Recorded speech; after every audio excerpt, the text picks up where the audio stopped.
हरी भरी घाटी के एक तरफ ऊंचे ऊंचे पेड़ों के बीच एक बहुत शरारती लोमड़ी रहती थी।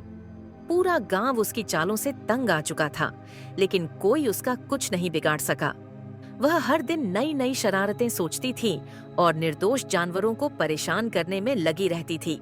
लेकिन उसे क्या पता था कि इस बार गांव की एक चतुर हरणी नूरी उसकी चालों का जवाब देने के लिए तैयार बैठी है। एक दिन टोटी बोटी ने गांव के किसान की बड़ी काली भैंस को उड़ने वाला जानवर बनाकर सभी को बेवकूफ बनाने का सोचा। वह रात के अंधेरे में चुपचाप घुस गई और भैंस की पीठ पर 2 बड़े पत्तों के पंख बांध दिए और उसके सींगों पर एक चमकीली रस्सी बांध दी, जिससे वह एक जादुई भैंस बन गई। सुबह जब किसान आया तो टोटी बोटी जोर जोर से चिल्लाने लगा, अरे देखो, तुम्हारी भैंस उड़ने वाली है। यह सुनकर गांव के सभी जानवर वहां दौड़ पड़े।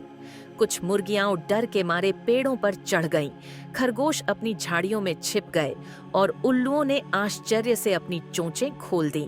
किसान पहले तो डर गया, लेकिन जब उसने ध्यान से देखा तो उसे एहसास हुआ कि यह फिर टोटी बोटी की शरारत थी। वह गुस्से में अपनी छड़ी लेकर भाग गया, लेकिन तूती बस्ती हंसती हुई झाड़ियों में छुप गई।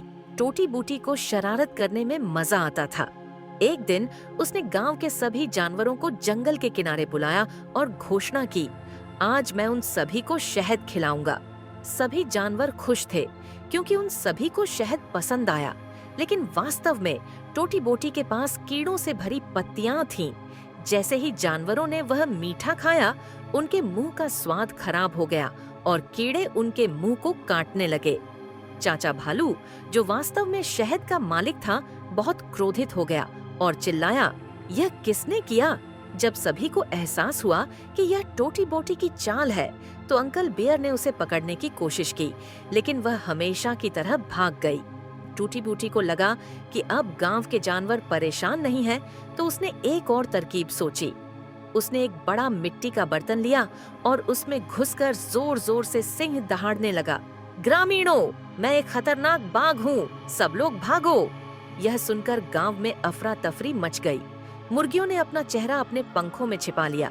हिरण एक दूसरे के ऊपर दौड़ने लगे और बंदर पेड़ की सबसे ऊंची शाखा पर बैठ गया। लेकिन थोड़ी देर बाद एक चतुर तोते ने सोचा और चिल्लाया, अरे ये एक टूटा हुआ पौधा है, ये गमले में छिपा है और हम सभी को डरा रहा है। यह सुनकर सभी जानवरों को बहुत गुस्सा आया, लेकिन तब तक लोमड़ी खुशी से हंसती हुई गांव से दूर जा चुकी थी। ये सब देखकर हरणी नूरी ने सोचा कि अब टोटी बोटी को सबक सिखाने का समय आ गया है।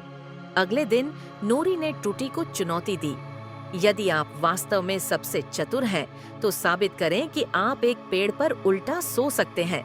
टूटी ने गर्व से कहा, यह मेरे बाएं पंजे का खेल है। नूरी ने जंगल की सबसे कमजोर और पतली शाखाओं में से एक की ओर इशारा किया और कहा, बस इसे लटकाओ। टूटी पेड़ पर चढ़ गई और जैसे ही उसने शाखा पर लटकने की कोशिश की, शाखा टूट गई और वह सीधे कीचड़ भरे गड्ढे में गिर गई। पित्ती! सभी जानवर जो छिपकर यह दृश्य देख रहे थे, जोर जोर से हंसने लगे। भालू चाचा हंसे और बोले, लो भाई, आज लोमड़ी मिट्टी की कैंडी बन गई है। आज लोमड़ी खुद ही अपनी शरारत में फंस गई। टोटी कीचड़ में फंस गई और शर्म के मारे भाग गई। सीख उस दिन के बाद टूटी ने शरारतें नहीं छोड़ी, लेकिन अब वह ऐसी शरारतें करने लगी जिससे किसी को चोट नहीं पहुंची और सभी जानवरों ने हरणी नूरी को गांव का सबसे चतुर और चतुर हिरण स्वीकार कर लिया। कहानी की सीख, शरारत अच्छी है, लेकिन अगर यह हद से ज्यादा बढ़ जाए तो इंसान खुद ही इसमें फंस जाता है।